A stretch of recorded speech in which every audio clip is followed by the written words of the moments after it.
मंगलमय मंगल गीत राघवी ज्ञान नमो ताहि जाते गई हरिहंता करिनंदन करियो महा ग्रंथ करण कृपा जाते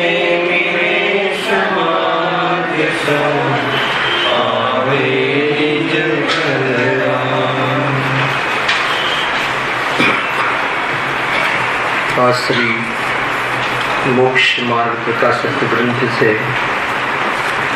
प्रथम अध्याय की चर्चा में गत व्याख्यान में रिविजन रूप चर्चा थी। एमा मंगलाचरण करवानुं कारण एना अंतर्गत बे त्रण सारी टिप्स पंडित जी आपी है कि मंगलाचरण करवा शुं काम करवुं जोईए तो त्या ग्रंथनी जे समाप्ति से ए सुखपूर्वक थाय। एमां प्रश्न उत्पन्न थयो कि भाई कि अन्य मतीना जीवो पण તેમના ગ્રંથોની રચના કરે છે તો આવી જાતિના કોઈ મંગલાચરણ તો કરતા નથી। પંડિતજી જવાબ આપે છે કે તીવ્ર કસાયોથી રચવાવાળા શૃંગાર રસ આદિના શાસ્ત્રોમાં જો વિતરાગીઓને યાદ કરવામાં આવે એવા શાસ્ત્રોની સમાપ્તિ કેવી રીતે સંભવ છે। અમે જે રચના કરવાના છીએ તો કસાયથી રહિત થવાના માર્ગની વાત કરવાવાળા છીએ અને એની સમાપ્તિ એની પૂર્ણાહુતિ તો શાંતિથી પૂર્ણાહુતિ તો વિતરાગી દેવોને યાદ કરવાથી એ પ્રમાણે બને સંભવ છે। કેમ કે પરિણામો એ રીતે આપણા મંદ રહે મૂળ પરિણામ સાથે સંબંધ છે।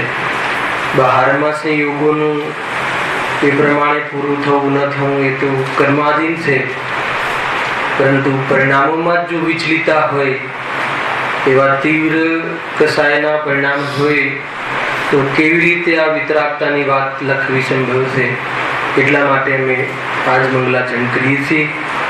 ત્યાં બીજો પ્રશ્ન ઉઠાવ્યો કે ભાઈ જે મંગલાચરણ જે કરતા હોય છે આ વિતરાગી દેવોને યાદ કરતા હોય છે એવા જીવોને પણ શું થાય છે કે બહારમાં અમંગલ થતું જોવામાં આવે છે અને જે નથી કરતા એમને ઘણી રીતે બહારમાં યોગ મળે છે અર્થાત અનુકૂળતા મળે છે। અને હમણાં ભાઈનો પ્રશ્ન હતો ને તમારો પ્રશ્ન દર્શન કર્યા પછી પૂછ્યું મને કે આ પ્રશ્ન બહુ મતલબ કે જબરજસ્ત ચાલે છે લોકોના મનમાં કે એમને કહ્યું કે રાજાના ઘરે કોઈ દીકરો જન્મે અને અંધ હોય અને કોઈ ગરીબના ઘરમાં જન્મે ને તંદુરસ્ત હોય તો શું સમજવું? तो प्रश्न है तो राजाना घरे जन्म लेवो ए संबंधी तो एने पुण्यनो उदय हतो, परंतु शरीर में एवी जातिनी प्रतिकूलता मेळवी ए संबंधे पापनो उदय हतो।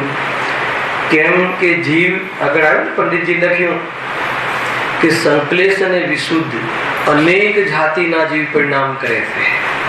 જેમ કે આપણે ત્યાં કોઈ નોકર હોય હે આપણે ત્યાં ऑफिस में के कोई मानस राख्यो होय तो आपणे एने मतलब के अमुक संबंधी आपने बहु करुणा आवी जाए कि नहीं एना घर में घणी तकलीफ होशे तो धन आपो व्यवस्था आपो, परंतु काम आपणे ढोरनी जेम लईए बने ने बंने वस्तु तो एक अनेक प्रकारना परिणाम जीवने संभव छे।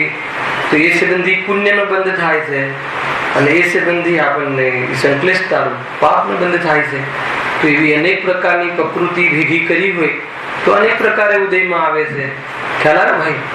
એવી રીતે છે એને અનેક પ્રકારના જ્ઞાની ધર્માત્માઓને કોઈક સંબંધી તો પુણ્યનો ઉદય હોય, કોઈ સંબંધી પાપનો ઉદય હોય। ગ્રસ્ત જીવન સંબંધી ઘણી પ્રતિકૂળતાઓ હોય અને જ્ઞાનના ક્ષયક્ષમ સંબંધી ઘણો ગાઢ હોય। अनेक प्रकारनी परिणति ए रीते बने छे कारण के आ बधुं पाप पुण्यना उदयने आधीन छे है ने। संयोगो तो है ने बहार में जे संयोगो मळुं એ કર્માધીન છે. કહ્યું તું મારા ખ્યાલથી 2-3 સૂત્ર કહ્યા હતા. શું હતું લાગે છે? હા, સંયોગો ઉદય અનુસાર હોય છે, સુખ દુઃખ પરિણામ અનુસાર હોય છે, અને કાર્ય કસાય અનુસાર. પરિણામમાં જે સુખ દુઃખ હોય છે કસાય અનુસાર હોય છે, કાર્ય યોગ્યતા અનુસાર હોય છે, અને ધર્મ પુરુષાર્થ અનુસાર હોય છે. ક્યાંય પણ જોઈ લેજે, ઉદય જે આવે છે કર્મનો ઉદય પુરુષાર્થ અનુસાર નથી હોતું, અને એ તો ઉદય અનુસાર જ હોય છે. કર્મનો જે ઉદય આવે બહારમાં, એમાં શું પુરુષાર્થ કરે છે? હે ને, બહારમાં દીકરો જે જન્મ થાય એનું શરીર રાજાના દીકરા જેવું હોય, એમાં શું પુરુષાર્થ કરે માતા પિતા? અને કાંઈ નહીં, એ તો એ બધા કર્મના ઉદય અનુસાર હોય છે. એ રીતે છે. એટલે સંયોગોમાં કાંઈ બુદ્ધિ ચલાવવા જેવી નથી, અને એમાં કાંઈ સુખ દુઃખ સાથે પણ સંબંધ નથી. એમાં પરિણામ અર્થાત તો પરિણામ અનુસાર અર્થાત કસાય અનુસાર દુઃખ હોય છે. જેટલી કસાય હોય એટલું દુઃખ હોય છે. તો અહીંયા એ જ કહે છે ને કે બહારમાં જે અમે મંગલાચરણ જે કરીએ છીએ એમાં મારી વિશેષ વિશુદ્ધિ છે, અને એવા વિતરાગી દેવોને આપણે યાદ કરીએ છીએ, તો એના આધાર ઉપર અમે આવી જાતિના ગ્રંથો લખવામાં સફળ પણ થઈએ છીએ. તીવ્ર કસાય હોય તો એ કેવી રીતે વિતરાગી શાસ્ત્ર લખી શકે, કેવી રીતે વિતરાગતાની વાત કહી પણ શકે? એટલે કે એ સંભવ નથી. એટલા માટે અમે આ ઈષ્ટ દેવતાઓ વિતરાગી દેવ ભગવંતોને અમે યાદ કરીએ છીએ. એ પોઈન્ટ અહીંયા આપણે કાલે સામાન્ય ચર્ચા પણ કરી હતી કે બહારમાં જે વર્તમાનમાં ઉદય જ્ઞાની ધર્માત્માઓને પણ અનેક પ્રકારના પાપના ઉદય હોય છે. તો પાપના ઉદયમાં એવી સ્થિતિઓમાં કેવી રીતે સ્થિર રહેવાય એના અર્થે અમે મંગલાચરણ કરીએ છીએ, પરંતુ એવી સ્થિતિ અમને આવી છે એમાં અમે કોઈ ઉપાય કરતા નથી. અને અર્થાત એ જોઈને અમે પાપી થઈ ગયા એમ નથી. પાપનો ઉદય છે પૂર્વમાં કર્યા હશે તો આવે છે. હે ને, કમઠ અને પારસનાથનું જોયું ને, 10-10 ભવ સુધી એક તરફું, અને 10-10 ભવમાં પારસનાથના જીવ સંબંધી કાંઈ અન્યાય નથી. તમે સમજો, હર સમય કમઠ અન્યાય કરે છે 10-10 ભવમાં. તો એમાં એ વિચારવા જેવું છે કે પારસનાથના જીવે એવા પૂર્વમાં કયા કામ કર્યા હશે જેથી 10-10 ભવમાં પ્રતિકૂળતા આવે છે એ જીવ તરફથી. પર્ટિક્યુલરલી એ 10 ભવમાં એક પણ પ્રતિકૂળ રૂપ પરિણામ નથી કરતા એ જીવ માટે. એ 10 ભવમાં તમે વાંચો પ્રથમાનીઓ ખોલીને, એ 10-10 ભવમાં એક બી કાર્ય એવું નથી કરતા કમઠની વિરુદ્ધમાં. ઉપરથી એને સહકાર આપે છે, ઉપદેશ આપે છે, સમજાવે છે, છતાં એ જીવને બસ બહારમાં એવી જાતિના પરિણામ આવે છે ને એમને પાપ કર્મનો ઉદય છે તે યોગ બને છે. તો એ 10 ભવ પહેલા એવું કેવું કઠિન કર્મનો બંધ પરિણામ કર્યા હશે એ 10-10 ભવ સુધી, મતલબ કે વિતરાગતા પૂર્ણ થવાના ભવમાં પણ એવી જાતિનો ઉદય આવે છે. એ ખ્યાલ આવે કે નહીં? એટલે એ બધું ઉદય અનુસાર છે. ઉદયોમાં જ્ઞાની ધર્માત્મા એવી જાતિના દુઃખને પ્રાપ્ત નથી થતા. અજ્ઞાનીનું દુઃખમાં અંતર છે. અને સીતાજીના જીવનમાં એવા ઉદય આવ્યા તો અનંતાનુબંધી સંબંધી દુઃખ નથી. થોડીક અસ્થિરતા હોય એ સંબંધી દુઃખ ભલે હોય, અજ્ઞાનીની જેમ વિચલિત થતા નથી. એટલે બહારમાં ઉદયોથી પ્રભાવિત થતા નથી. જેટલી કસાય હોય એટલું દુઃખનું જ્ઞાન થાય છે, અને એ અનાત્મા છે એ રીતે આત્માનું ભાન અને લક્ષ્ય કરી અને નિવૃત્ત થાય છે. બીજો કોઈ ઉપાય નથી. હે ને, બહુ સરસ પ્રશ્ન કરે મને કે બીજો કોઈ ઉપાય નથી કે ના, બીજો કોઈ ઉપાય નથી. એને પાપ મટાડવાના અને પુણ્ય મટાડવામાં અર્થાત ઉદય અનુસાર બધી અનુકૂળતાઓ પ્રતિકૂળતાઓમાં ઉલઝવા સંબંધી ઉપયોગથી વિરક્ત થવા માટે શુદ્ધાત્માના આશ્રય સિવાય 3 કાળમાં કોઈ બીજો ઉપાય નથી. નક્કી વાત છે દુઃખ દૂર કરવું હોય તો. અને એ રીતે એના જવાબો છે. હે ને, તો એ પ્રશ્ન પૂરો થયો. એના પછી બીજો પ્રશ્ન આપણે જસ્ટ ચર્ચામાં મૂક્યો હતો કે એ વાત તો બેસે છે અમને કે ભાઈ પૂર્વના ઉદયથી જે હોય એ સમયમાં એ પ્રમાણેના યોગ મળે છે જ્ઞાની ધર્માત્માને, પણ નવું કોઈ એવી જાતિનું વિશેષ પરિણામ કરતા નથી. અને મંગલાચરણ તો કરે છે. એ રીતે મંગલ કરવું અમને યોગ્ય લાગે છે. પણ હજુ એક પ્રશ્ન થાય છે કે અમને કે એવા જીવોને જે દેવ છે એને કીધું એ વાત તો સાચી, પેજ નંબર 10, પરંતુ જીન શાસનના ભક્ત દેવાદિત છે તેઓએ એવા મંગળ કરવા વાળાને સહાયતા ન કરી તથા મંગળ કરનારને દંડ ન આપ્યો. તેનું શું કારણ છે? મંગળ ન કરનારને દંડ ન આપ્યો તેનું શું કારણ છે? અર્થાત અમંગળ કરનારને દંડ આપવાની જરૂર હતી અને મંગળ કરવા વાળાને સહાય કરવાની જરૂર હતી. ઘણા જે દેવો છે એ અંતર જાતિના દેવો સિવાય બી ઊંચી જાતિના દેવો પણ જે જૈન ધર્મના સહાયક જીવો, એના અનુરાગી વાળા જીવો, ઘણા દેવો છે. તો પછી દેવોએ આ કામ કરવું જોઈતું હતું કે મતલબ કે હાથીનો પગ જ્યારે મુકાવતા હતા ત્યારે રાજાની બુદ્ધિ ફેરવી દેવા જેવી હતી. હે ને, એ વખતે કાન ભંભેરણી કરી હશે ને કોઈ પ્રદર્શનજીને, જ્યારે એ ધર્મની વિરુદ્ધ ઉશ્કેરાટ કર્યો, તો પછી દેવોમાં એવી જાતિનો નિમિત્તપણા બનવાની તાકાત છે એ સામેવાળાની બુદ્ધિ બદલાઈ જાય. નિમિત્ત કથન છે ભાઈ, એને એવી જાતિની તાકાત છે. ત્યારે એક હવા એવી છોડી દઈને, મતલબ કે હવામાં એવું પ્રદૂષણ કરી દે તો મતલબ કે એનો ઉપાય ના મળે વર્તમાન ડોક્ટરોને, એવી જાતિના રોગ ફેલાઈ શકે. એવું જાતિનું નિમિત્ત પણ દેવોની પાસે સંભવ છે, પરંતુ એનો લાભ અલાભ સામેવાળા જીવના પાપ પુણ્યના ઉદયના આધીન છે. પુણ્યનો મતલબ કે ધોધ વહેતો હોય તો દેવ પણ કાંઈ ના કરી શકે. બધું એક સાથે મેળવાની વાત છે. મતલબ ગમે એટલા મતલબ પુણ્યના ઉદયમાં જીવ ગમે એટલા ખોટા કામ કરે તો બહારમાં અપરાધ બધા માફ થઈ જતા હોય. અને પાપનો ઉદય હોય, ગમે એટલો સાચો જીવ હોય, દરેકને ખબર હોય કે આ જીવ સત્ય છે, આ સંભવ નથી. આખો સમાજ કે બધા જ એની પાછળ લાગે કે નહીં આ બચવું જોઈએ, સંભવ નથી. એને એવી જાતિની વસ્તુ છે. તો અહીંયા બહુ સરસ કારણ આપ્યું છે. બે એમાં પોઈન્ટ બતાવવા છે. આની ચર્ચા મેં વિશેષ પહેલા કરી છે, પણ ફરીથી હું તમને જે સ્વીટ મેમરી છે એ તમને યાદ કરાવું. જો જીવોને સુખ દુઃખ થવાનું પ્રબળ કારણ પોતાના કર્મનો ઉદય છે અને તે અનુસાર બાહ્ય નિમિત્ત બની આવે છે. માટે પાપનો જેને ઉદય હોય તેને એની સહાયતાનું નિમિત્ત બનતું નથી, તથા તેને પુણ્યનો ઉદય હોય તેને દંડનું નિમિત્ત બનતું નથી. પાપનો ઉદય હોય એને સહાયનું નિમિત્ત બનતું નથી, અને પુણ્યનો ઉદય હોય એને દંડનું નિમિત્ત બનતું નથી. કેવી જાતિનું સ્વરૂપ છે, એને પણ દુઃખ સુખ પરિણામના આધારે છે, એ યાદ રાખવું. પાપનો ઉદય હોય તો દુઃખી જ થવું પડે એવું નથી. અને પુણ્યનો ઉદય હોય એવા જીવોએ વિશેષ આત્માનું સાધન બનાવવું જોઈએ, અને એમાં છકી અને એમાં સાતાના ઘેનમાં શું ના જોઈએ.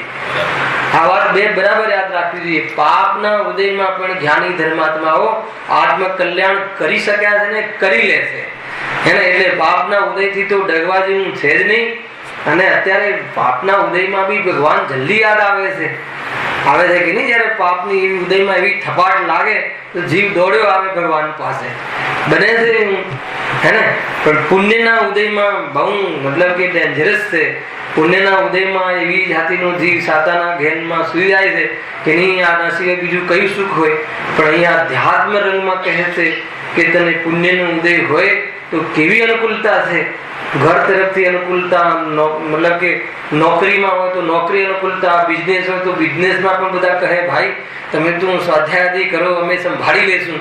એવી જાતિના ભાગીદારો મળે બહાર. અને છોકરાઓની અનુકૂળતા અને પત્નીની અનુકૂળતા અને કેવી અનુકૂળતા. તો એવી અનુકૂળતા મળે તો શું કરી લેવું જોઈએ?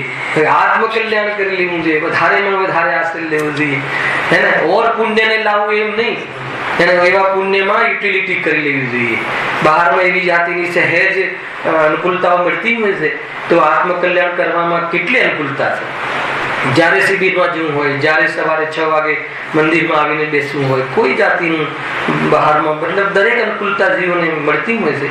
અને આવી અનુકૂળતા ન મળતી હોય તો એવા જીવોને પણ પાપના ઉદયના કાળમાં પણ ધર્મ કરી શકે છે.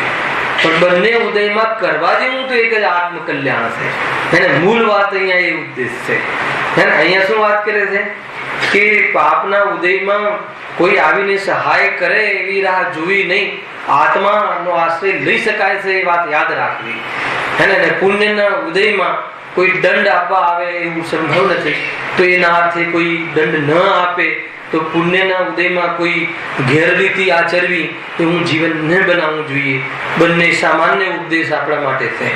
હવે દેવોની વાત જે કરી કે દેવોએ સહાય તો કરવી જોઈતી હતી એના આવા જ્ઞાની ધર્માત્માઓને, અને એવા જીવોને તો ફટકારવા જોઈએ કે જે જીનવાણીનો વિરોધ કરે છે અને બહુ સમર્થ હોય છે. મતલબ જે દેવો પાસે કેટલું બળ છે, શરીર બળ બી જબરજસ્ત હોય છે. ફૂંક મારે તો ઉડી જાય એવી જાતિનું બલ હોય છે, તો એવો ઉપયોગ કરવો જોઈતો હતો. તો અહીંયા બીજી રીતે બી અહીંયા પંડિતજી બતાવે છે. શું બતાવે છે?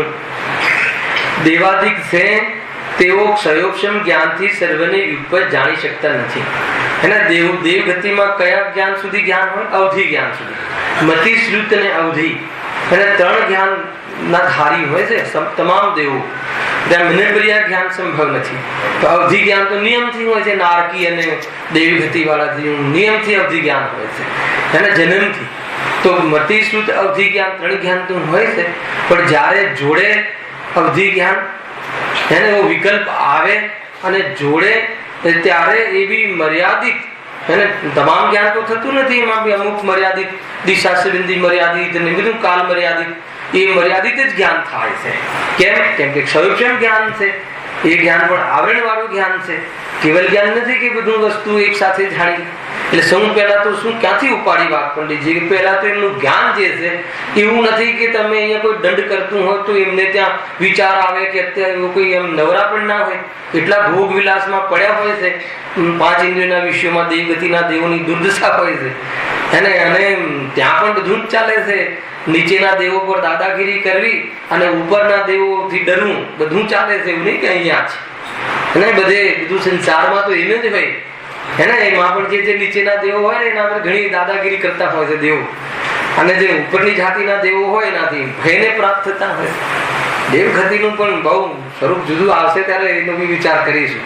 તો આ જે દેવો હોય છે તો એના દેવો ફુરસદમાં નથી હોતા. કર્મ ભૂમિ તો છે નહીં, ત્યાં તો ભોગ ભૂમિ છે. અને ભોગ એટલા બધા હોય છે કે એમને યાદ આવે તો ને, યાદ આવે તો અવધિ જ્ઞાન જોડે કે અત્યારે ભરત ક્ષેત્રમાં, ભારત દેશમાં, બોરીવલી ક્ષેત્રમાં કોઈ મતલબ કે જીનવાણી સંબંધી વિરોધ કરી રહ્યો છે એવો એમને વિચાર આવે, જ્ઞાન જોડે. પહેલા તો જ્ઞાન થવું જરૂરી છે, સમજો. પછી શું કહે છે? એટલે સર્વને યુગપત જાણી શકતા નથી. તેથી મંગળ કરનારને તથા નહીં કરનારને જાણવાનું કોઈ દેવાદિકને કોઈ કાળમાં બને. એટલે દરેક વખતે બને જ એવું થોડી છે. કોઈક વાર બને તો બને, ના બને તો ના બને. કોઈ અત્યારે હાનિ કરી રહ્યું છે કે કોઈ એને પ્રભાવના કરી રહ્યું છે વિશેષ, અને એવી જાતિનું કોઈ દરેક વખતે જ્ઞાન થાય એવું નથી. ક્યારેક કોઈક વાર વિશેષ વિકલ્પ આવે અને મતલબ કે જાણે તો જાણે. હવે જાણ્યા પછી બી કેટલી પરાધીનતા છે. જો કોઈ કાળમાં બને છે જાણવાનું, માટે જો તેને જાણવામાં જ ન આવે તો સહાય કે દંડ તે કેવી રીતે કરી શકે? કેટલી સરળ વાત છે.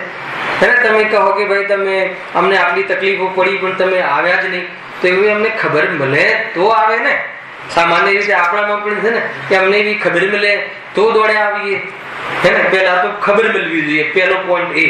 અને એ ક્યારે ખબર પડે છે? અને દર વખતે કઈ આપણા માટે નવરા બેઠા એવું કઈ છે નહીં. એક પછી તથા હવે બીજો પોઈન્ટ, જાણપણું હોય તે વેળા પોતાના જો અતિમંદ કસાય હોય તો તેને સહાયવા દંડ દેવાના પરિણામ જ થતા નથી. તો ઊંચી વાત છે આ. માનો કે કદાચ જાણપણું થાય પણ અતિમંદ કસાય હોય, અતિમંદ કસાય, મધ્યમ કસાય અને તીવ્ર કસાય, 3 ભેદ પંડિતજી આ કરે છે. સમજવા જેવું છે, આપણને પણ લાગુ પડશે. અતિમંદ કસાય હોય એ વખતે જીવ આત્મસન્મુખનો પુરુષાર્થમાં લાગ્યો હોય, એ વખતે પરિણામ જ ના આવે કે હું ત્યાં જઈને મદદ કરું. આપણામાં પણ એવું છે. અરે બીજાને મદદ કરવાની વાત તો છોડો, પોતાના શરીરમાં કઈ પ્રતિકૂળતા આવતી હોય એને પણ મટાડવા દેવાનો ભાવ ના આવે. એટલી અતિમંદ કસાય હોય, પ્રમાદ નહીં. એને તો પ્રમાદમાં પડ્યો રહે કે ભાઈ તમે કીધું તું ને પ્રવચનમાં કે મતલબ કે કસાયની મનતા છે એટલે અમે દવા નથી કરાવતા, એની વાત નથી. એટલે કે એ બાજુ લક્ષ્ય જ ના જાય. જવું હોય તો જશે શરીરને. એટલી પોતાના શરીર સંબંધી કાળજી લેવાનો ભાવ ન આવે આત્માના પુરુષાર્થના અંતર્ગત, તો પછી ક્યાં બીજાની પાસે જાય? ખ્યાલમાં આવે ચંદ્રકાંતભાઈ? આવી જાતિનું પણ જીવન સંભાળશે. અને એટલું મતલબ કે અંદરમાં વિશેષ પુરુષાર્થ ચાલતો હોય અને ત્યારે એવોર્ડ ઓટોમેટિક થઈ જાય છે.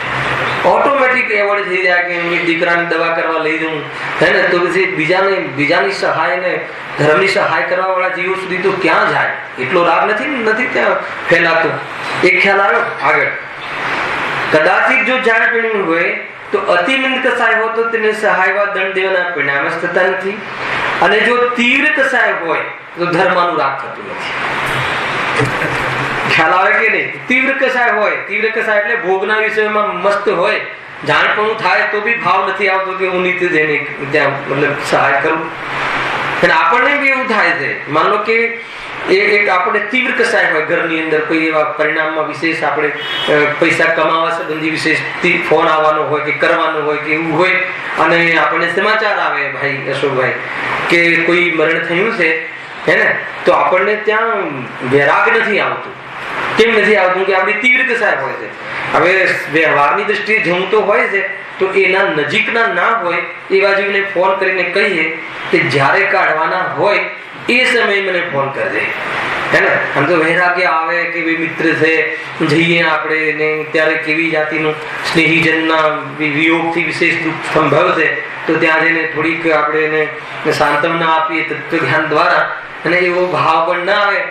કેમ કે આ બાજુ તીવ્ર કસાય હોય, ભોજન આદિની તીવ્ર કસાય હોય, 12 વાગે એક્ઝેક્ટ ફોન આવે તો શું કરીએ આપણે, હે ને? 1 કલાક પછી કાઢવાના હોય તો બધી જ વ્યવસ્થા કરીને જીવી છે કે નથી જતા. તો એ ખાવાની એટલી તીવ્ર કસાય હોય તો એવા વૈરાગ્યમાં જન્મતા જ નથી, હે ને. આમાં કોઈ મતલબ કે એ નથી બતાવું કે કોણ કરે છે. કોઈ પણ જીવને આપણને તીવ્ર કસાય આવે તે સંબંધી 5 ઇન્દ્રિયોના વિષયમાં કમાવા, ખાવા, પીવા, ભોગ આદિના, તો એવી જાતિના વૈરાગ્ય ભાવ કે ધર્માનુરાગ આવતા નથી, હે ને. ગમે તેવો જીવ હોય ને, મતલબ કે ધર્મ સમજતો હોય એ જીવ પણ તીવ્ર કસાયમાં આવી જાતિનું ધર્માનુરાગ મંદ થઈ ગયું હોય છે એટલે સહાય કરતા નથી. આપણા લેવલમાં આપણે સમજવું. અને દેવોમાં તો એવી ભોગવિલાસની તીવ્ર કસાયો હોય છે કે જેથી કરીને જાણપણું અલગ ચીજ છે. જયેશભાઈ, જ્ઞાન ખુલી જાય, અવધિ જ્ઞાનમાં જણાય, પણ આ બાજુ ભોગમાં મન લાગ્યું હોય તો વિકલ્પ ના આવે કે નથી જવું એમ, એવી કોઈ સહાય કરવી નથી. એક તો આ એના ઉપાદાનની વાત કરી, સમજો. હવે આગળ શું વાત કરે છે? હા, કાર્ય કરવાનું પરિણામ થાય છતાં હવે ત્રીજું, હા, વળી મધ્યમ કસાયરૂપ. હવે આ કાર્ય થવાને યોગ્ય પરિણામ છે, પણ એમાં બી શું કહે છે? મધ્યમ કસાય રૂપે કાર્ય કરવાના પરિણામ થાય. મધ્યમ કસાય હોય, ન એવી મંદ કસાય હોય કે આત્મામાં જવાની તાલાવેલી હોય, કે ન એવી તીવ્ર કસાય હોય કે વિષયમાં ઉલઝ્યો હોય જીવ પરિણામમાં, ત્યારે એવી મધ્યમ કસાયમાં એને વૈરાગ્ય આવે, વિચાર આવે. પરંતુ શું કે છે? પરિણામ થાય છતાં પોતાની શક્તિ ન હોય તો તે શું કરે? શક્તિ એટલે એવી પર્યાયગત યોગ્યતા જ ના હોય, એવું પણ બને. આ નિમિત્ત કથન છે. શક્તિ ન હોય એટલે એવી જાતિની પર્યાયમાં યોગ્યતા બનતી નથી જવાની. માનો કે તમારે પરિણામ બી આવ્યા, બધું થયું, પણ ત્યાં પહોંચવાની યોગ્યતા નથી. અને દેશમાં એક્સિડન્ટ થયો, ભાઈ વસઈમાં એક્સિડન્ટ થયું, ઘણો પરિણામ આવે, એને કસાયની બનતા હોય. એક વાર તો એવી કસાય આવી જાય કે હમણાં તો આવ્યા છે દેશમાંથી, અને હવે કામ બી એટલા ઉભે રહ્યા છે, અને પ્રવચન બી ઘણા ચાલી રહ્યા છે, ને ક્યાં જાય? એક વાર તો આવી જાતિનું પરિણામ આવી જાય, સમજો. અને ક્યારેક એવી જાતિનું પરિણામ આવી જાય કે અંદરમાં રમાતું હોય તો એવી જાતિના વિકલ્પો ના આવે, હે ને. અને ક્યારેક કરી રહ્યા સાધર્મી છે, આ વખતે તું પરિણામ આપણને જઈને અનુમોદના કરવી જોઈએ, આવી જાય, પણ ક્યાંય દૂર છેડે બેઠા હોય તો એવી જાતિની વ્યવસ્થા અને નિમિત્તપણે બનવાની પર્યાયગત યોગ્યતા ના હોય. બને કે ના બને? એને હિંમતનગર તમે પહોંચી ગયા હોય, જવાને યોગ્ય નિમિત્ત બનવાની યોગ્ય અનુકૂળતા તમારે ના હોય ઉદયમાં, સાધનની વ્યવસ્થા, આ વ્યવસ્થા, અને એ વખતે બધી વ્યવસ્થા હોય તો એ ક્યાંક એડમિટ થયા હોય, અંદર જવાની મનાઈ હોય ડોક્ટર તરફથી, એમને નો ડિસ્ટર્બ. બને છે કે નથી બનતું? વેદની વસ્તુ કાર્ય ન થવાનું હોય એવી નિમિત્તપણે ન, પરિણામ સાથે ક્યાં સંબંધ છે? અને પરિણામ અલગ છે ને બહારમાં કાર્ય થવું અલગ છે. કેવી જાતિની વસ્તુ વ્યવસ્થા છે ભાઈ? એ વસ્તુ વ્યવસ્થા લે ને તો આરોપ ના આપે, આવ્યા નહીં ને, આમ કર્યું નહીં ને, કોઈ જોતા જ નથી અમારી સામે, અમે કેટલી મદદ કરી હતી પહેલા, ઘણું બધું થાય છે કે નહીં.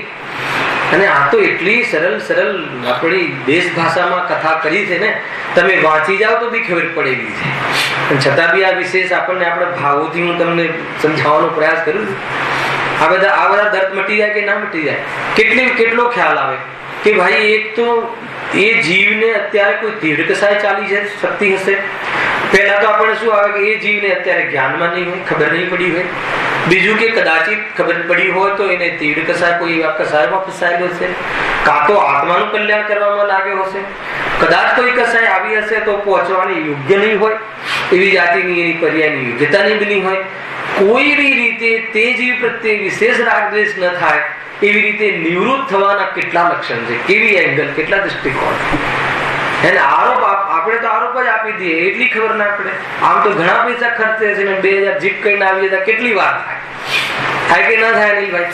હે ને, મને આવી કોઈ વાતો કરી નથી. આ તો કેવું બને એ તમને કહું છું. ને ઘણી વાર કેવું બને કે સવારે જ કોઈને ત્યાં બન્યું હોય તો વિચાર કરે કે આ ફાઈને ક્યાંથી ખબર પડી ગઈ.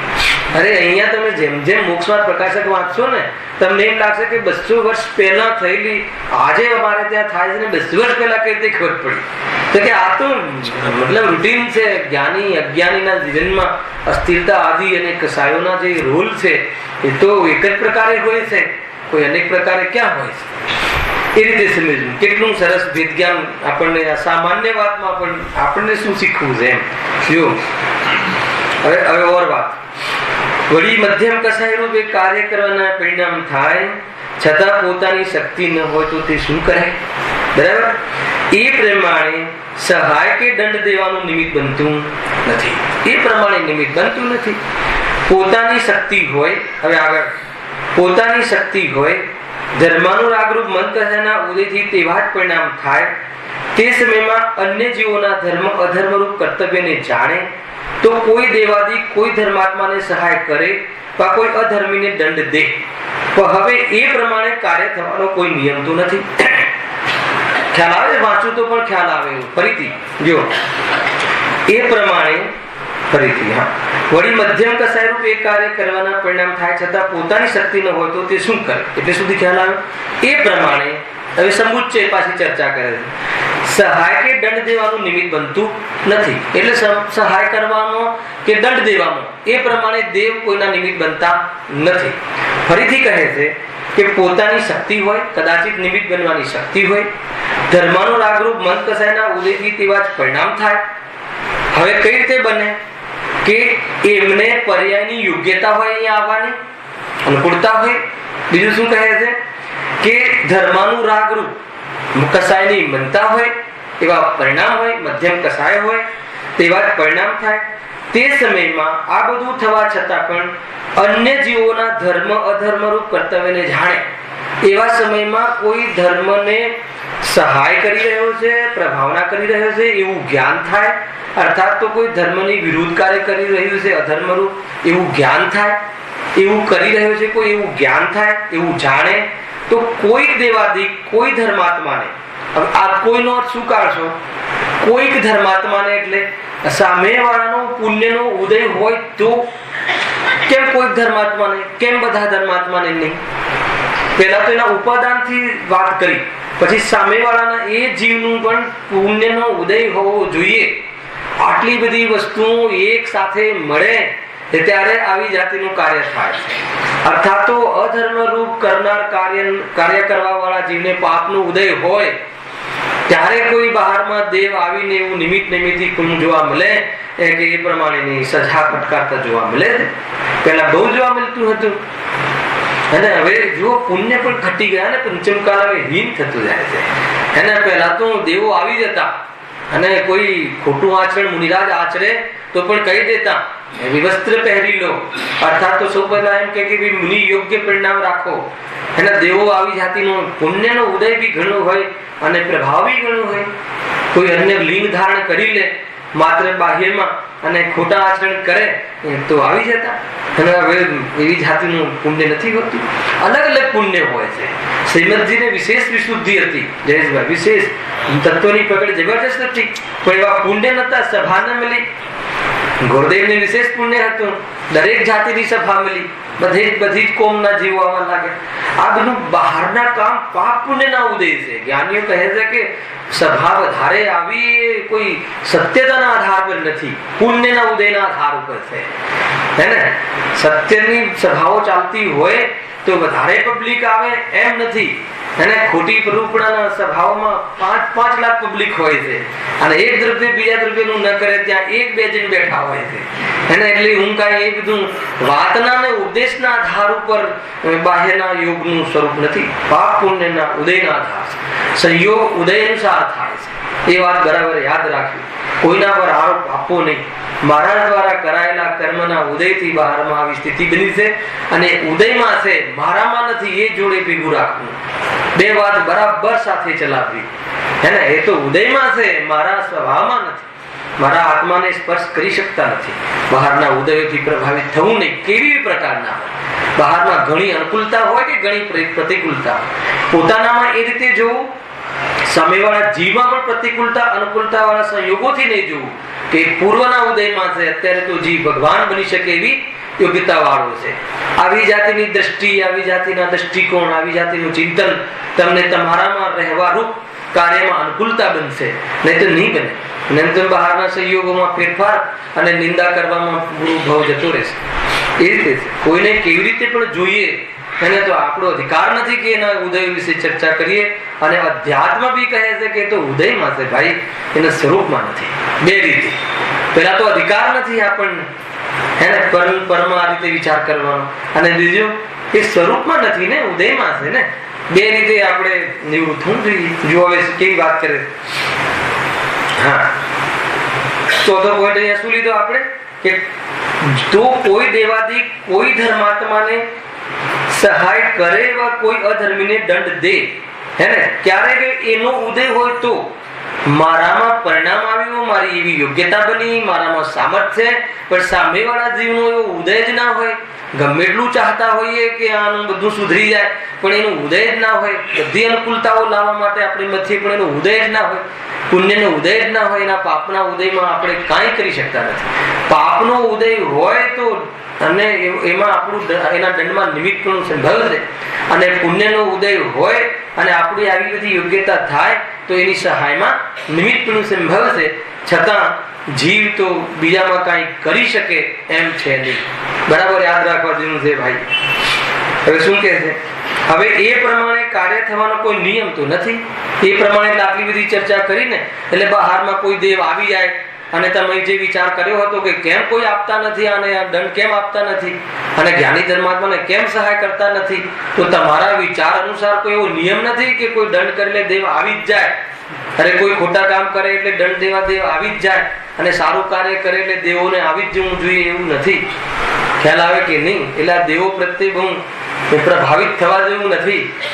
એને આપણે તો લોકમાં પણ જોયું ને, પેલી વચ્ચે શું હતું, વર્લ્ડ કપ હતો ને, એક ગામમાં મતલબ કે પેલા ઈષ્ટ એમના જે દેવી દેવતાઓને પ્રસન્ન કરવા ઘણું કર્યું કે આપણું ભારત શું થઈ જાય, વર્લ્ડ કપ જીતી લાવે. અને છેવટે શું થયું? કોઈ પ્રસન્ન ન થયું. ચલો આપણા વિતરાગી દેવ પ્રસન્ન નથી થતા, પણ એમના દેવો તો પ્રસન્ન થતા હશે ને. શું થયું આખિરકાર? તો બી અંધશ્રદ્ધામાં જીવ એક બાર પણ વિચારી શકતો નથી કે દેવો પ્રસન્ન થઈ અને આનું કઈ કરી શકે એમ સંભવ નથી. પણ કરે શું દેવો? ભારત દેશ વાળા જો ભારતને જીતાડવા પ્રસન્ન કરે, શ્રીલંકા વાળા એમને જીતાડવા પ્રસન્ન કરે, તો દેવો કરે શું? મોટી સમસ્યા તો એ છે રજનીભાઈ. કરવું શું દેવને? કોનાથી પ્રસન્ન રહેવું? તો કહે છે કે પુણ્યના ઉદય હોય અને ત્યાં સહાયકમાં નિમિત્ત બને તો બને, બનવું જ પડે એવો કોઈ નિયમ નથી. અને પુણ્યનો ઉદય હોય એને સહાયની પણ જરૂર નથી. કામ કાર્ય ઓટોમેટિક સંભવે છે. ખ્યાલ આવે કે નહીં? આ તો નિમિત્ત પ્રધાન શૈલી છે, નિમિત્ત પ્રધાન કથનનું છે. જો હવે મુખ્ય વાત આવે છે, આ ટોપિકની મુખ્ય વાત. એ પ્રમાણે ઉપરના પ્રશ્નનું સમાધાન કર્યું. અહીં આટલું સમજવા યોગ્ય છે કે હવે મુખ્ય વાત કરે છે, સુખ થવાની વા દુઃખ થવાની, સહાય કરવાની વા દુઃખ અપાવવાની જે ઈચ્છા છે તે કસાયમય છે. ગજબની વાત છે. એટલે જે તને વિકલ્પ આવ્યો હતો કે ભાઈ ભગવાન દેવો આવી અને આને સહાય કરે, અર્થાત આને દંડ દે, સમજો, એવી જે તારી ઈચ્છા હતી એ ઈચ્છા પ્રમાણે તો કાર્ય થતું નથી, પણ એ ઈચ્છા કસાયમય છે. ઈચ્છા તને દુઃખ દેવા વાળી છે. ગજબ છે. મતલબ કે કોઈ જીવનું મતલબ એ લખ્યું છે સુખ થવાની, દુઃખ થવાની, સહાય કરાવવાની કે દુઃખ અપાવવાની. કોઈને દુઃખ અપાવવાની ઈચ્છા જે છે એ કેવી છે? કસાયમય છે. ઘણા જીવો મતલબ કે આવું કાર્ય કરતા હોય છે કે કોઈને દુઃખ મળે એવું ઈચ્છવા વાળા જીવો હોય કે ના હોય દુનિયામાં? અરે ઘણા જીવો હોય છે. એની કલ્પનામાં કોઈ શત્રુ છે એમ ભાષિત થઈ જાય તો એના માટે આ દુઃખી થવું જોઈએ, કે આને તો બિઝનેસ ચાલવો ના જોઈએ, આને ત્યાં તો રેડ પડવી જોઈએ. એ કેવી જાતિના મતલબ કે પરિણામ કરે કે ના કરે, મતલબ કે એ જીવ દુઃખી થાય, એને દંડ મળે. એવી જાતિની જે તારી ઈચ્છા છે એ ઈચ્છા અનુસાર કોઈ એને દંડ દે એમ તો બનતું નથી, પણ તું એને દંડ મળવો જોઈએ એવી ઈચ્છાથી કસાય થઈને દુઃખી જરૂર થાય છે. હેરતની વાત છે. એ માત્ર સમજમાં આવ્યું, પણ બીજો એક લીટી પણ છે. શું લખ્યું છે? જો સહાય વાળી વાત છે ને, ક્યાં ગયું? સહાય કરે કોઈ, સુખ થવાની વા દુઃખ થવાની, સહાય કરવાની. કોઈને સહાય કરવાની ઈચ્છા થાય. ઈચ્છા થાય કે ના થાય? ઈચ્છા તો થાય. ઈચ્છા એમ પણ થાય કે દેવ આવીને આનું બધું સુધારી લે. જેનામાં સામર્થ્ય હોય આવીને આનામાં નિમિત્ત ઉભું કરે કે આને બધું સુખ મળી જાય, સરખું થઈ જાય. એવી ઈચ્છા થાય. પણ એ ઈચ્છા કેવી છે? આખા લેખમાંથી એ નક્કી કરાવ્યું કે તું સહાય કરવાની તારી જે ઈચ્છા છે કસાય વાળી છે, કસાયમય છે, તત્કાળ વા ભાવિમાં દુઃખદાયક છે. સહાય કરવાની ઈચ્છા પણ દીકરો મતલબ કે બહુ જ બીમાર હોય અને આપણને ભાવના આવે કે ભાઈ આની સહાય કરું, ધન બધું લગાવી દઉં, પણ તારી સહાયતાની ઈચ્છા પ્રમાણે એનું પરિણામ થવું સંભવ નથી અને તું વિચલિત થઈશ, દુઃખી થઈશ. ગજબનું છે ભાઈ. મોહના ઉદયમાં દયાનો ભાવ આવે છે. જીવ દયાના ભાવને ધર્મ સમજે છે અને જૈન ધર્મ કહે છે કે મોહના ઉદયમાં દયાનો ભાવ આવે. દયાનો ભાવ આવે છે, મોહનો ઉદય છે. આવવો જોઈએ કે ના આવવું જોઈએ? પેલા તો એ બતાવી દો. સહાય કરવાનો ભાવ, સહાય કરવાનો ભાવ આવે એ કસાય રૂપ છે એ નિર્ણય કરવાનો છે. સ્વરૂપની બહાર નીકળે જીવ, સમજી લો. જ્યાં સહાય કરવાનો ભાવ જે મુનિરાજને આવ્યો એને મુનિ પણ છોડવું પડ્યું. છોડવું પડ્યું કે નહીં? પૂરો પ્રથમ યુગ ગવાહ છે. સ્વરૂપની બહાર આવ્યા વગર, સમજો, બહુ અધ્યાત્મ. સ્વરૂપની બહાર ઉપયોગ આવ્યા વગર બીજાને સહાય કરવાનો ભાવ સંભવ નથી. એટલે સ્વરૂપથી છૂટીને જ સહાયનો ભાવ આવે છે. એટલે એ દુઃખમય છે, કસાયમય છે. માની લો કે જે અબુદ્ધિપૂર્વકનો રાગ છે શ્રેણીઓમાં, એટલો જે જ્ઞાનનું આલંબન જેટલું આત્માનું નથી એટલો દુઃખનો ભાવ છે. તો એનાથી દુઃખ જ થાય છે. તત્કાળ દુઃખ છે. સહાય કરવાનો ભાવ આવે પણ બહારમાં એવી અનુકૂળતા જીવને ન મળે. સામે જતો દેખાય દીકરો નાની ઉંમરમાં, પૈસા, ધન, ડોક્ટર, ઘરમાં ડોક્ટર હોય, ઘરમાં ધન હોય, બધા મતલબ કે છીંક આવે તો 24 ડોક્ટર બાજુમાં ઉભા હોય, એવી જાતિની અનુકૂળતા હોય અને એવી જાતિનું અંદરમાં પરિણામ હોય સહાયતા કરવાનું, પણ સામેથી દીકરો જતો દેખાય. વિચાર તો કરો કેવી જાતિની વસ્તુ હશે. તો કહે છે કે એમાં કેટલો કલેશ થાય, કેટલું દુઃખ થાય. હું બચાવી શકતો નથી, મેં કાંઈ ના કરી શક્યો, હું આનો દુઃખ ના લઈ શક્યો, દુઃખ દૂર કરવાનો ઉપાય ના કરી શક્યો. આકુલતા, નિરંતર આકુલતા. કેવું સ્વરૂપ છે જો, કેવું થયું હશે શ્રી કૃષ્ણને, બળતા મૂક્યા હશે મા બાપ. હજારો દેવો સેવા કરતા હતા, એવું પુણ્ય ખતમ થઈ ગયું. મા બાપ ને અગ્નિની બહાર લાવવા માટે બળદભે મળે. બે ભાઈ ગાડું જ્યોતિને બહાર લાવવાનો પ્રયાસ કરે. ઉપરથી દેવો દ્વારા આકાશવાણી થાય, હે કૃષ્ણ, કોઈ બચવાનું નથી, તમારું આયુષ્ય બાકી છે, તમે બચી શકો એમ છે, બહાર નીકળી જાઓ. માતા પિતાને બચાવી શકો એમ તમારું અત્યારે બહારમાં નિમિત્ત પણ સંભવ નથી. કેવી રીતે બહારમાં મતલબ જોઈ રહ્યા હશે અને માતા પિતા બળતા હશે, સહાય કરવાનો ભાવ હોવા છતાં એ સહાય કરવાના ભાવથી કેવી જાતિના આકુલતાથી હશે.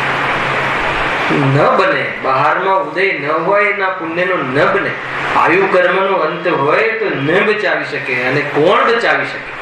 નિમિત્ત પ્રધાન કથનમાં પણ આનું ભાન રાખવું જોઈએ. કોણ બચાવી શકે એ પહેલા કોણ મરે છે એ વાત બરાબર યાદ રાખવી જોઈએ. કોઈ મરે, કોઈ મરતું નથી તો કોઈ જીવવું પડે અથવા તો જન્મવું પડે એવું ક્યાં? બરાબર યાદ રાખવા જેવું છે. એટલું બધું ભેદ જ્ઞાન થાય એનું છે ને અંદરમાં રસ પરિપાક થાય છે. કેવું સરસ લખે છે.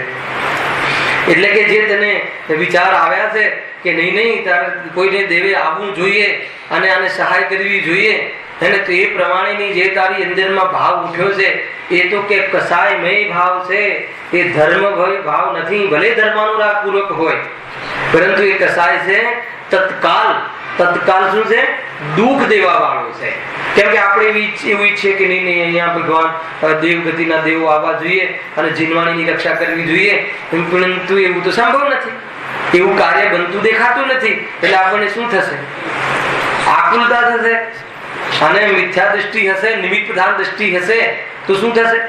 નિમિત્ત પ્રધાન દ્રષ્ટિ હશે, અરે ભગવાનને બચાવવા વાળા કોઈ નથી આવતા, ભગવાનના ઉપર આવું ઉપસર્ગ થાય છે, મતલબ પ્રતિમા પર, તો ધર્મની શ્રદ્ધા તૂટી જશે. સૌથી મોટું દોષ આ ઘૂસી જાય છે. એ ધાર્મિક ક્ષેત્રમાં પણ આવું થાય છે. ધાર્મિક ક્ષેત્રમાં શું, અરે જે પ્રમાણે એક એક પરમાણુમાં શું પરિણત થવાનું છે એ નિશ્ચિત છે. એ રીતે સૌથી મોટો દોષ આ ઘૂસી જાય છે એનામાં, કે આવું બધું ધર્મ ક્ષેત્રમાં પણ દેવો સહાય કરવા ના આવે. એક તો મિથ્યાત્વ ઘૂસી જાય છે, અને એ કદાચિત મિથ્યા દૃષ્ટિ ન પણ હોય તો એને કેટલી આકુલતા રહે છે કે ક્યારે કોઈ આવે અને બચાવે, એવી જાતિની ભાવોમાં આકુલતા રહે છે. બહુ સરસ વાત કરી પંડિતજી. તત્કાલમાં ભાવિમાં, ભવિષ્યમાં કઈ રીતે દુઃખનું કારણ બને છે? એના કર્મ બંધાય છે. ભલે બહારમાં કાર્ય થાય કે ન થાય, પુણ્ય કર્મ તો બંધાય છે. વળી પાછો જન્મ મરણ, એને એ કર્મને ખપાવવા કે એ કર્મને ભોગવવા, ફરીથી જન્મ લો ને ફરીથી ઉદય મળે ને ફરી એકડેથી ચાલુ કરો. ખ્યાલ આવે કે ના? કોઈ જીવને એવું નહીં થતું હોય જસુભાઈ કે આપણે 500 કરોડના આસામી થઈ ગયા છીએ, પછી અહીંયાથી જતા રહેશું તો ફરીથી પાછું એકડેથી બધું ચાલુ કરવું પડશે. એવું નહીં થતું હોય. વિચારવા જેવું છે. અરે એવું તો થાય છે. આલિશાન ઘર બનાવીએ અહીંયા, પછી ચાલે જઈએ, અને જ્યાં જઈએ ત્યાં પછી ફરીથી પાછું રહેઠાણ બનાવ. એ કેવું જીવન, કેવી જાતિનું, મતલબ કે આપણું 3 લોકનો નાથ, એને સિદ્ધાલયમાં વગર દેહે, વગર મતલબ બહારમાં ઘર આદિ વગર અનંત ચતુષ્ટય ઉત્પન્ન થઈ જાય, અનંત ગુણની પૂર્ણ પર્યાય ઉત્પન્ન થઈ જાય, અને એમાં વિરાજમાન થવું એ આપણું અંતિમ ધ્યેય. અને બહારમાં ક્યાં? બહારના માટીના ચૂલા ને માટીના ઘર. અને આપણે ગમે એટલી ઈચ્છા હોય કે આને આવી જાતિનો ફ્લેટ મળી જાય, બધું થઈ જાય, ભાવ આવી જાય, થેલીઓ ભરીને પૈસા લઈને જઈએ તો બીજું કાંઈક પ્રોબ્લેમ આવી જાય. શું કાંઈ ન બનવાનું હોય તો ન જ બને, અને બની પણ જાય તો શું કરી લઈશ? કદાચ બહારમાં એવો યોગ થઈ પણ જાય તો શું કરી લઈશ? મોહ જીવંત હશે તો કે ઓર એમાં ચોટીસ, કાંઈ ઠેકાણા પડવાના નથી. આત્મદૃષ્ટિ વગર કાંઈ ઠેકાણા પડવાના નથી. સમજવા જેવું છે ભાઈઓ, ગજબ છે. તત્કાલમાં ભાવિમાં દુઃખદાયક છે. માટે એવી ઈચ્છા છોડી. કેવી ઈચ્છા છોડી? કેવી? તમે મંગલાચરણ અમે એટલે નથી કરતા કે અમારે કોઈ બહારના કાર્યની સિદ્ધિ થાય. અહીંયા પંડિતજી એમ કહે છે કે અમે મંગલાચરણ તમે જેમ કહો છો કે દેવો આવીને મારો ગ્રંથ પૂરો કરે એટલા માટે નથી કરતા. અમે બહારમાં કોઈ અમારી લૌકિક પ્રસિદ્ધિ કે લૌકિક સિદ્ધિ થાય, પ્રયોજન સિદ્ધ થાય, અર્થાત ધર્મ ક્ષેત્રમાં પણ મારો આ ગ્રંથ પૂરો કરે એમ નહીં. આ નિમિત્ત ગણું અમારી શાંતિ માટે છે. અને અનેક જીવોને બહારમાં આવો યોગ આવે તો પણ કેવી રીતે અંદર રહી શકે એ માટે લખીએ છીએ. અમારે કોઈ દેવો પાસે અપેક્ષા નથી. અમે એટલે વિતરાગી દેવોને યાદ કરતા નથી કે એનાથી પુણ્ય બંધાય અને દેવ આવીને મને બહારમાં અમારું આયુષ્ય ઓર વધારી આપે. એને કે એમ તો એટલું તમને ખબર છે કે આત્માને આયુષ્ય હોતું નથી અને સંયોગમાં આયુષ્ય હોય છે, આગળ પાછળ થતું નથી. બે વાતની એમને ખબર છે. આત્માને આયુષ્ય જેવું કઈ હોતું નથી, કેમ કે આત્મા તો હજે અમર છે, અને સંયોગ વાળું જે આયુષ્ય છે એક સમય પાછળ આગળ પાછળ થતું નથી. તો અમે દેવોને એના માટે બોલાવીએ. અરે જ્યારે અમે હાથીને કહ્યું કે તું શું કામ સહન કરે છે, મૂક તું તારે પગ. તો અમે એના માટે દેવોને બોલાવીએ. ખ્યાલ આવે કે નહીં? જાણે કે અમને બધી ખબર હોય એ રીતે પહેલા લખી ગયા. આ તો પછી થયું ને બધું મોક્ષ માર્ગ પ્રકાશક રચ્યા પછી એમની સાથે આ જ બધું લાઈન થી ઘટી. ગજબનું વસ્તુ છે ભાઈ. તત્કાલમાં ભાવિમાં દુઃખદાયક છે. માટે એવી ઈચ્છા છોડી, હે ને, કે આપણે તો આવી ઈચ્છા છોડી દઈએ કે બીજાને સહાય કરે કે ના કરે. બીજાને એમ નહીં, મને કોઈ સહાય કરવા આવે એવી જાતિની ઈચ્છા પણ ઠીક નથી, હે ને. બીજાને કોઈ સહાય કરવા માટે આવે એ ઈચ્છા પણ ઠીક નથી. ખ્યાલ આવ્યો કે નહીં? કેમ? એ ઈચ્છા આકુલતા જનિત છે, કસાય મેં છે. કેમ કે તારી સહાય કરવાની ઈચ્છાથી બહારમાં કોઈ પદાર્થનું પડમન થાય એમ નથી. અને એવી તને ખબર નહીં હોય તો તારી આકુલતાનો પાર નહીં રહે, હે ને. અને એવી ખબર હશે તો આ કસાયથી નિવૃત્ત થવાનો પુરુષાર્થ થશે, બચાવવાની કસાયના ભાવથી. ગજબ છે. જેવી બહારમાં બધું દેખાય છે ને એવું છે નહીં. રહસ્ય કાંઈ જુદું છે. બહારમાં આપણે જે જોઈએ છે ને, આને આમ કરીને પેલા આમ કરીને પેલા આને આમ કર્યું, એવું છે જ નહીં. એને રહસ્ય જુદું છે ને. અહીંયા તો દ્રવ્ય ગુણ પર્યાયનો પાઠ ચાલી ગયો છે. વસ્તુ કેટલી સ્વતંત્ર છે, બધું કનેક્શન કરજો પૂરું જ્ઞાનને એ રીતે. માટે એવી ઈચ્છા છોડી અમે તો એક વિતરાગ વિશેષ જ્ઞાન થવાના અર્થી બની. અમે મંગલાચરણ કોઈ દેવોને અમારી રક્ષા કરવા બોલાવવા માટે નથી કરતા. એ તો આ ગ્રંથની સિદ્ધિનો અર્થ એ છે કે એ વખતે વિશેષ વિઘ્ન ન આવે. અર્થાત તો વિઘ્ન ના આવે એટલે અમારી કસાય તીવ્ર ન થાય, હે ને. કદાચિત કોઈ એવો ઉદય આવે, હે ને, તો અમારી કસાય કેવી ના થાય? તીવ્ર ન થાય. એ માટે અમે સૌપ્રથમ અમારા ઈષ્ટ દેવ વિતરાગી દેવ ને યાદ કરીએ છીએ. કેમ કે અમને બધી ખબર છે કે આ ગ્રંથ જે છે પૂર્ણ થવાના કાળમાં થશે. નહીં થવાની યોગ્યતા નહીં હોય તો નહીં થાય. પણ કોઈ એવી જાતિની અમારા તરફથી સમજો, એવી જાતિનું કોઈ કાર્ય ન થાય રાગ દ્વેષનું, અર્થાત તો કોઈની રાહ જોવા પડેનું. એટલા માટે અમે વિતરાગી દેવને યાદ કરી અને પૂરી કસાયની મનતામાં પૂરા આત્માના ભાન સહિત અમે આ ગ્રંથની રચના કરીએ છીએ, અર્થાત તો મંગલાચરણ કરીએ છીએ. અને આવી જાતિની આ વાત છે. જો બની શ્રી વિશેષ જ્ઞાન થવાના અર્થી જીનવાણીનું વાંચન, જીનવાણીનું કથન, જીનવાણીની પ્રભાવના સમજો શું કેવું થાય છે એ અમે વિતરાગ વિજ્ઞાન થવાના વિશેષ ભાવનાથી કરીએ છીએ. એ સિવાય ધર્માનુરાગ પણ પોતે વિતરાગ વિજ્ઞાન થવાના છે. અને અન્ય જીવો પણ વિતરાગ વિજ્ઞાન વિતરાગતાને પ્રાપ્ત થાય એ અર્થે એ સિવાય અન્ય કોઈ ઉદ્દેશ, હે ને, હોવો ન જોઈએ એમ અહીંયા કહે છે. કે જ્ઞાની ધર્માત્મા કહે છે કે અમને તો અમારે વિતરાગતા, અમને તો એવો ઉદય આવે તો બી અમે કેવી રીતે અમારામાં રહેશું કે જે અનેક અમારા પંચપરમેષ્ટિમાં રહેવા વાળા, જે મહાપદમાં રહેવા વાળા જે જીવો છે એમના જીવનમાં ઉપસર્ગ આવ્યા તો પણ એના પર લક્ષ્ય ન કર્યું અને આત્મામાં રહીને પૂર્ણતાને પ્રાપ્ત કરી. એવી જાતિની પરિસ્થિતિમાં રહેવા માટે અમે મંગલાચરણ અને અર્થાત તો અમે અર્યંતાદિક એવા મહાન પદોને અહીંયા સ્મરણમાં લઈએ છીએ, એમને યાદ કરીએ છીએ. ગ્રંથ લખતા પહેલા યાદ કરીએ છીએ, હે ને. આપણે ત્યાં તો પરિપાટી પણ છે. જીવનમાં અનેક સંસારિક કાર્યો કરતા પહેલા પણ નવકાર મંત્ર અર્થાત તો આપણા ઈષ્ટદેવોને યાદ કરીએ છીએ. શું કામ યાદ કરીએ છીએ? પૂર્વ હે પ્રશ્ન ખ્યાલમાં આવ્યો નથી ભાઈ? આપણે સંસારિક કાર્યના કરતા પહેલા પણ આપણે આપણા ઈષ્ટદેવો અર્થાત વિતરાગી દેવોને સ્મરણમાં લાવીએ છીએ. કેમ?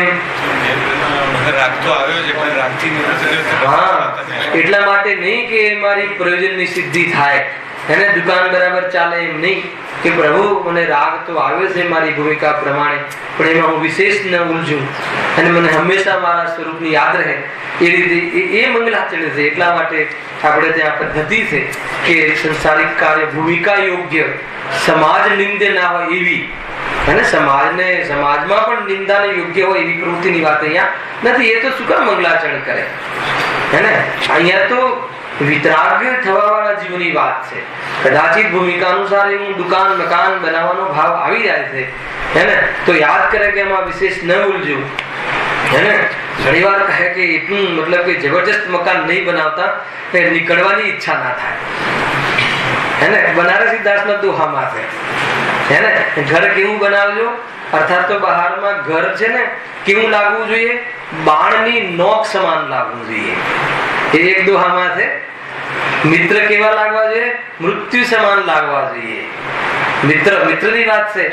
એને સંયોગોમાં એને એમ લાગે કે મારા ભાવોનું શું થશે, એને સાધર્મીને તો રાખો.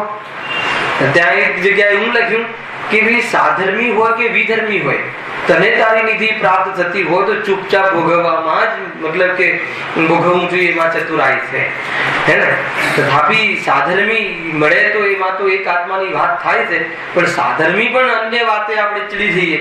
એને સ્પેશિયલ પ્રોગ્રામ રાખ્યા પછી બી તો કહે છે કે આખિરકાર શું થયું કે મૃત્યુ સમાન છે, તારી પર્યાયમાં ઉત્પન્ન થવા વાળી જે પ્રજા છે તેનું મૃત્યુ થઈ જશે. અને બહારમાં જે ઘર આદિ હે ને, મતલબ કે ઘર એટલું સુંદર બનાવીએ, અને ઘર મતલબ કે એવું બનાવીએ કે ઘરમાં રહેવાનું જ ના ગમે એવું બનાવું. રાકેશભાઈ તો જલ્દી ઝટ જઈએ સ્વાધ્યાય હોલમાં કે ક્યાં અહીંયા, હે ને? આપણે ફર્સ્ટ ક્લાસ એવું આલિશાન બનાવીએ, હે ને? અને ત્યાં મતલબ કે ગરમીમાં ને પંખા બી ક્યાંક તો ચાલુ ના કરવા દઈએ, ત્યાં જઈને પ્રવચન સાંભળવું પડે તો એ શું કામ આવે આપણે ત્યાં? મસ્ત ઘરમાં બેઠા બેઠા રહે કે ના રહે? અને ઘરે ઘરે અનંતભાઈ કેસેટો બી પહોંચાડતી હતી, એસી કમરા અને મતલબ કે આલિશાન ઘર અને આત્માની વાત કાંઈ ના ઉગે એમ છે નહીં. ત્યાં પણ અભ્યાસ કરવો એ કેવી રીતે મતલબ કે બહારમાં એ પ્રમાણે વાંચવું. વાસ્તવમાં બધી નૈસર્ગિક ક્રિયાઓ છે. અને જંગલોમાં એવી જગ્યાએ જઈને વિશેષ અમને ઘણી વાર કહે ત્યાં જયેશભાઈ કે બોમ્બેમાં કરો ને અનિલભાઈ, આપણે આ જે શિબિર જે છે તારા આપણે ક્યાંની ચિંતામણીની વખતે પ્રપોઝલ મૂક્યું હતું એક ભાઈએ, મેં કીધું કે એક પ્રસંગ તો નૈસર્ગિક રહેવા દો.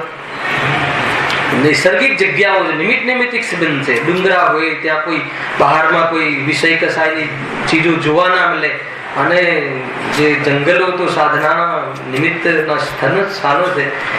પહેલાના જમાનામાં રાજા મહારાજાઓના છોકરાઓ વિદ્યા પ્રાપ્ત કરવા ક્યાં જતા હતા? મઠોમાં રહેતા. ઘરમાં કેવી વ્યવસ્થા હતી? અને આપણે શિબિરમાં બાળકને મોકલવા માટે પહેલા શું વ્યવસ્થા છે? એને વ્યવસ્થા કરો, ઓર 1 લાખ રૂપિયાનું દાન લઈ લો, પણ વ્યવસ્થા કરો. અરે વ્યવસ્થા તો ઘરમાં હોય છે, વ્યવસ્થા વગર પણ કેવી રીતે રહેવાય એની જરા આદત પાડો એમ કહે. ઘણું બધું સમજવા જેવું છે. એકલું અધ્યાત્મ, કોરું અધ્યાત્મ કે કોરું આચરણ બંને અથાત નથી.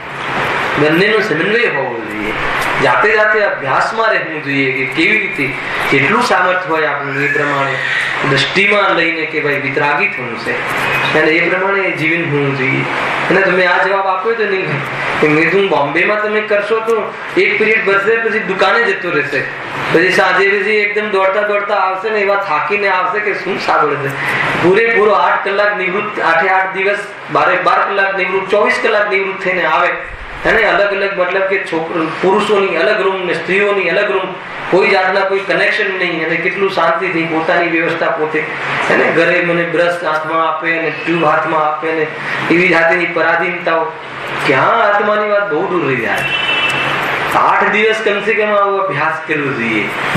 આ તો મોક્ષમાર્ગ પ્રકાશક છે ભાઈ, મુક્ત થવાનો માર્ગ છે. થોડી ઘણી પરાધીનતા નો ભાવ અંદરમાં રહી જાય અને એવી જે હાથમાં બધું જ આપે માતા પિતા, પછી માતા પિતા ચાલે જાય તો દુઃખ થાય કે ના થાય? કોણ રહે મને બધું હાથમાં આપતા હતા એમ કરીને પોપ મૂકીને રડે. એના મરણનું થોડી દુઃખ હોય છે. અને ઘણું બધું હોય છે ભાઈ જીવનમાં. સમજવા જેવું છે. ચેતી જજો અનિલભાઈ, એને ધ્યાન રાખજો, સમજવા જેવું છે. આ રીતે એ પ્રમાણે મંગળાચરણ કરી. હવે સાર્થક, હવે આગળની જે હવે ગ્રંથની પ્રમાણિકતા અને આગમ પરંપરા એ ટોપિકની ઉત્થાનિકા છે. એ પ્રમાણે મંગળાચરણ કરી હવે સાર્થક મોક્ષ માર્ગ પ્રકાશક નામના ગ્રંથનો ઉદ્યોગ કરીએ છીએ. હેને? આ રીતે અમે પૂરી રીતે અહીંયા વિશેષ મંગળાચરણની પૂર્ણતા જાહેર કરી. હવે અમે સાર્થક, સામા સાર્થક, વિતરાગતામાં સાર્થક, એટલી બધી મતલબ કે ગેરંટી આપે છે પંડિતજી કે મોક્ષ માર્ગ પ્રકાશક અહીંયા જે ચિંતન અમે અનેક ગ્રંથોના માધ્યમથી સર્વજ્ઞની પરંપરાથી અમે જે અહીંયા નિરૂપણ કર્યું છે, એને જો કોઈ વિશેષ રીતે અભ્યાસ કરશે તો ગેરંટી આપે છે કે સાર્થક કરી લેશે, મોક્ષ માર્ગ પ્રાપ્ત કરી લેશે. ઉદ્યોગ કરીએ છીએ ત્યાં પાછી રૂકાવટ આવે. શું ઉદ્યોગ કરીએ છીએ બતાવી રહ્યા છીએ ત્યાં કહીને કહે એ પહેલા હજુ ચાલુ કરવાની વાર છે, એમ આવી ગઈ વાર. ચાલુ કરતા પહેલા આ ગ્રંથ પ્રમાણ છે એવી પ્રતીતિ કરાવવા અર્થે પૂર્વ અનુસારનું સ્વરૂપ નિરૂપણ કરીએ છીએ. ખ્યાલ આવે કે નહીં? હવે ગ્રંથની શરૂઆત કરવાની આપણે એમ લાગે કે તૈયારી છે પંડિતજીને, ત્યાં પાછી એક બ્રેક આવી ગયો. શું કહે છે કે હજુ આ ગ્રંથ પ્રમાણ કેમ આ વાત આવી? બહુ મહત્વની વાત છે એક કથન. કેમ કે ત્યાં બી 200 વર્ષ પહેલા બી જયેશભાઈ વિપરીત ચિંતનની ધારાવાળા જીવો ઘણા હશે, અને એનું પરિણામ આવ્યું કે ન આવ્યું, રાજાના કાન ભંભેર્યા કે ન ભંભેર્યા. અને પ્રમાણ ગ્રંથ છે એ પહેલા બહુ જરૂરી છે, હે ને? જેમ કે અત્યારે બી આપણે કોઈ બી વાત હોય તો પ્રમાણ છે કે નહીં બતાવો, ગ્રંથોમાં છે કે નહીં બતાવો, છેલ્લે કમસે કમ હે ને ગુરુદેવે વાત કહી છે કે નહીં બતાવો, કમસે કમ આપણે પ્રમાણ શોધીએ છીએ. ગુરુદેવ પર આપણને એટલો ભરોસો છે કે એમને જે પણ કથન કહ્યું હશે એ આગમ પ્રમાણ જ કહ્યું હશે. અને એ તો ક્યારે પણ મેં જેટલા પ્રવચન સાંભળ્યા ને એકવાર પણ એવું નથી સાંભળ્યું કે હું મારી અનુભૂતિથી કહું છું. ભલે અત્યારે કોઈ જીવ કહી દેતા હોય પણ ગુરુદેવના મોઢેથી મેં નથી સાંભળ્યું. મેં ઘણા પ્રવચન સાંભળ્યા, સૌથી વધારે ગુરુદેવના પ્રવચન સાંભળ્યા. દાવાથી કહી શકું જીવનમાં હું અહીંયા ગુરુદેવના પ્રવચન સાંભળવામાં કહ્યું ઘણું બધું, તો એમાં એકવાર પણ એવું સાંભળવા નથી મળ્યું કે હું મારી આત્માનુભૂતિથી કહું છું. હંમેશા મુનિરાજોને યાદ કરે, હે ને, કે જૈન ધર્મના થાંભલા છે, હે ને, કેવળ જ્ઞાનના કેળા, અને એ રીતે મતલબ કે એક જ વાત કરે કે બહુ ઊંચી વાત કરી છે, અને મુનિરાજોએ તો કમાલ કરી દીધી છે. અને છેલ્લે પંડિતોને પણ યાદ કરે કે જૈન ધર્મના મુનિરાજે તો કરી જ છે, પણ પંડિતોએ પણ કમાલ કરી દીધી છે. પછી યાદ કરે કોડરમલજી, જયચંદજી છાબડા, એને યાદ કરે એ કમાલ કરી દીધી છે. એમાં એમ કહેવું હતું કે અન્ય ધર્મના ધર્મગુરુઓ પણ જે ન કરી શક્યા એવા એમથી મતલબ ઉત્કૃષ્ટ કાર્ય દિગંબર જૈન ધર્મના પંડિતોએ કમાલ કરી છે. અને ગુરુઓની તો શું વાત કરી, એમ કરીને નમો લોહી સર્વ શ્રાવણ બોલ. ઘણી વાર આપણને ખ્યાલ આવે કે આ જીવને પ્રવચનની વચ્ચે એટલી સૂક્ષ્મ વાત ચાલતી હોય ને ધાડ દઈને પરિણામ બદલાઈ જાય. એમને મહિમા આવી જાય કે અરે આવી વાત મુનિરાજોએ દિગંબર શાસ્ત્રોમાં ખોલી દીધી છે, એવી જાતિના ભાવો આવી જતા હતા. શું કહે છે ત્યાં આ ગ્રંથ પ્રમાણ છે. આ ગ્રંથ એટલે આ જે મોક્ષ માર્ગ પ્રકાશક પ્રમાણ ગ્રંથ છે, અને બહુ ચાલે છે. તમને તો ખ્યાલ નહીં હોય જયેશભાઈ, મારે ત્યાં બધું બહુ ચાલે છે. શું કરે, પંડિતોના ગ્રંથ છે, મુનિરાજોના ગ્રંથ આશચિહ્ન હોવું જોઈએ, એને આચાર્યના વચન હોવા જોઈએ, પંડિતોના ગ્રંથ ના વાંચીએ, અને એવી જાતિ બહુ ચાલે છે ને નહીં ભાઈ? એને એટલે અહીંયા એ કહે છે કે ભાઈ ભલે વિદ્વાનો દ્વારા લખાવ્યા છે, એને પણ શું કરે, અરે ચરણાન યોગના ગ્રંથ મુનિરાજોએ કેવી રીતે જીવવું જોઈએ આ સાધન પંડિતજી લખ્યું છે. ખ્યાલ આવે કે નહીં? ચરણાન યોગના ગ્રંથ મુકુંદભાઈ આપણે સમાજના ભાઈઓ અહીંયા છે એટલે કહું કે જે ચરણાન યોગના ગ્રંથ છે ને એ વિદ્વાનો દ્વારા લખાયેલા છે કે મુનિરાજોનું જીવન કેવું હોવું જોઈએ એ પંડિત. અરે એમાં શું થઈ ગયું, જ્ઞાન વિશેષ છે, જ્ઞાન અલગ વસ્તુ છે, આચરણ અલગ વસ્તુ છે. એને કોઈનું જ્ઞાન ખુલી જાય કે કેવી રીતનું હોવું જોઈએ. એને સૌધર્મ ઇન્દ્ર દ્વાદશાંગના પાઠી હોય છે, અને મુનિરાજ 6ઠા-7મા ગુણસ્થાનમાં ઝૂલવાવાળા મુનિરાજને એક અંગનું પણ જ્ઞાન નથી, છતાં બી મુનિ પણ ગ્રહણ કરેલું હોય છે. એટલી વિતરાગતા છે. જ્ઞાન આખો અલગ સબ્જેક્ટ છે. માન લો કે હું તમને સૂક્ષ્મ વાતો બતાવું, અને જ્ઞાન અલગ વસ્તુ છે, અને એવી રીતનું જીવન સામે બેઠેલા કોઈ જીવમાં હોઈ શકે કે જેવું જીવન મારું પણ ના હોઈ શકે. એ જીવન એવું હોવું અલગ વસ્તુ છે, જ્ઞાન હોવું અલગ વસ્તુ છે, અને બંને અલગ વસ્તુ છે. તો એવું કઈ છે નહીં કે પંડિતોના ગ્રંથ છે તો મતલબ કે ન ભણવા જોઈએ, એવું કઈ નથી. એને ભાઈ પંડિતો પણ મતલબ કે જ્ઞાની ધર્માત્મા, અને એનું તો હવે આમાં પ્રમાણ જે કરે છે ને એની આપણે નેક્સ્ટ શનિ રવિવારે વિશેષ ચર્ચા કરીશું કે કેવી રીતે કહે છે કે આ ગ્રંથ પ્રમાણ છે. સિદ્ધ કરી આપશે તમને કે કેવી રીતે પ્રમાણ છે.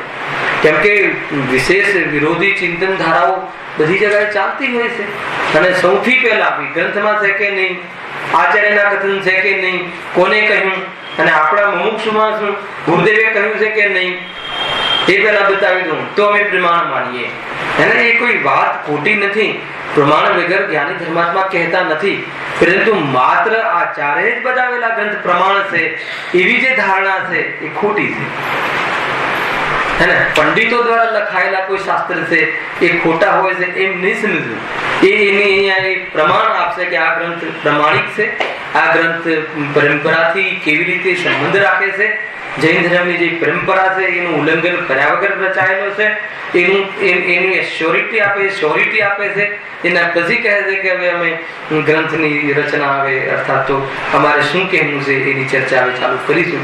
એવો જે હવે ગ્રંથની પ્રમાણિકતા અને આગમ પરંપરા એની ચર્ચા આપણે આવતા શનિવારે વિશેષ ચર્ચા કરીશું.